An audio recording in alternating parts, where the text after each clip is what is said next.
Do the rich people cringe and say, don't tell them that, Rob? Yes. Don't tell people what you know. Right. Keep them poor.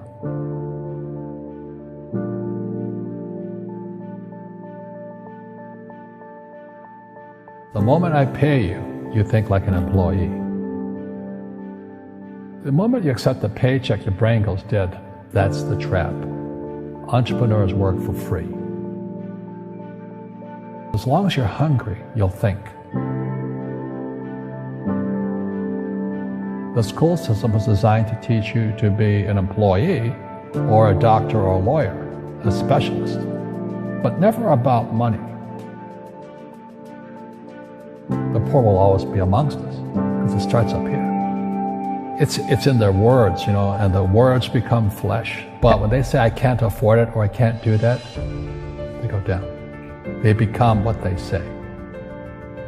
And I meet so many people, I can't afford it. You think I'm made of money? My PhD dad, he says, what do you think I am, made of money? I can't afford that. And my rich dad would say, that's why he's poor. Poor people say, I can't afford it, I can't do that, I don't have time. Because it's an escape. It's an escape, you know what I mean? It's easy to say, I can't afford it. Oh, I'm too tired. Oh, I can't go to the gym. When you could go to the gym. No, I can't. Truth is, I'm just too lazy to go to the gym.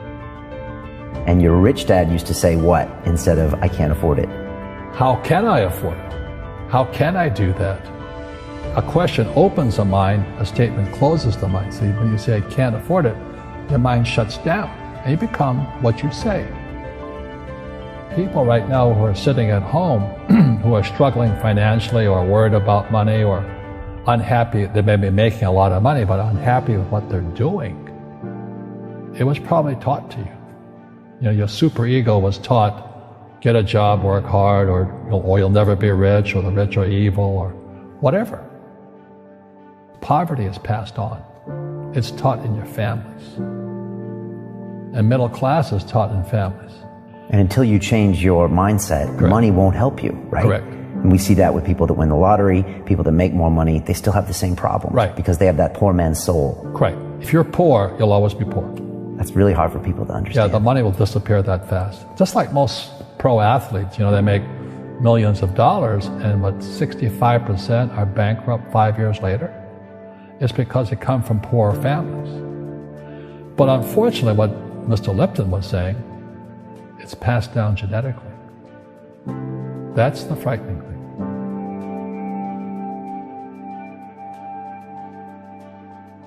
If you don't want to learn it, I can't help you.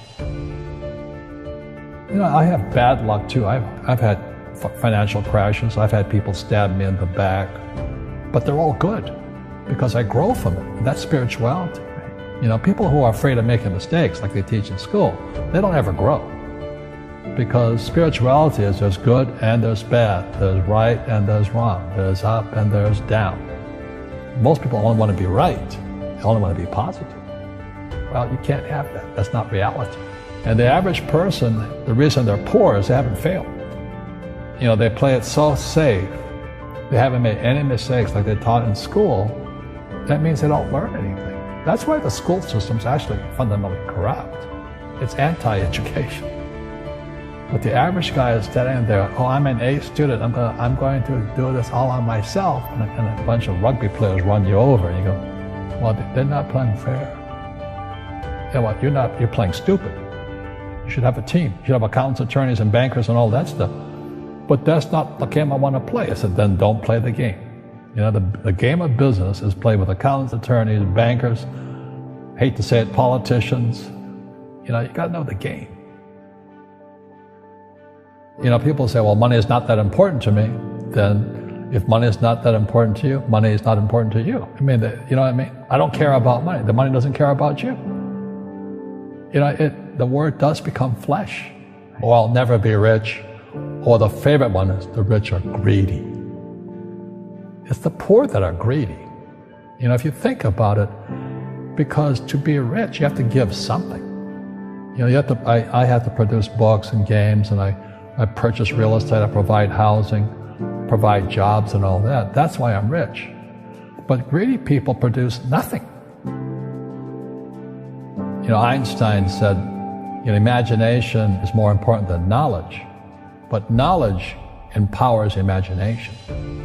And what most people lack is real business knowledge, like accounting, like debt, like taxes. You got to know that stuff, but they don't teach it in school to anybody. You see, most teachers in school, they're out of ethics. They teach subjects they themselves don't practice. Because I understood what a fake teacher is. A fake teacher is somebody who just wants a job and they'll teach anything. They teach how to shine shoes if you pay them more money. But they really don't know what they're teaching. In life, one of the things I suggest to people, you got to find a real teacher versus a fake teacher. And a fake teacher is somebody who doesn't do what they teach. And a real teacher is doing what they teach every day. Our school systems are making our students weaker. So in school, they have these things called now trigger effects. So you can't, as a teacher, you can't say anything that might upset the student. They don't want anything that might jar their point of view. You see people say, well, why don't you give the poor money? So the only problem with that is it just creates more poor people. Give a man a fish, he fishes for the day, or eats for the day. Yeah, you give a man a fish, you get a lot of people who want more fish, But you teach them to fish. We become creatures of our own habits.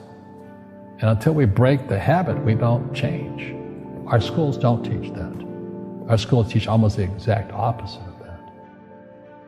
And the average person, the reason they're poor is they haven't failed. They play it so safe. They haven't made any mistakes like they taught in school. That means they don't learn anything. That's why the school system's actually fundamentally corrupt. It's anti-education. So what I say to young people is you find your game. So my game financially is business, number one. Second is real estate. And that's why I pay no taxes. That's why Trump pays no taxes. Legally, it is a combination of business and real estate that gives us an unfair advantage over employees because they don't know what to do. And a lot of people would rather sit in the stands than be in the game. One of the greatest ways to acquire great wealth is playing Monopoly in real life. 4 greenhouses, 1 red hotel. But is that all there is? Robert, if I could give you some kind of a magic phone and you could make a call to the 20-year-old Robert Kiyosaki and give that young man a bit of advice, what would you tell him? I would just say keep going. Just do what you have to do. Just live it to the fullest, which I did. Nothing I ever did made sense. Could you imagine quitting a $120,000 a year job for $200 a month to go fight in Vietnam and almost die? It didn't make sense, but it was the best decision I made at that time. And I think what most people do is they let their parents or their friends talk them out of life. So afraid of failing. But failing is how we succeed.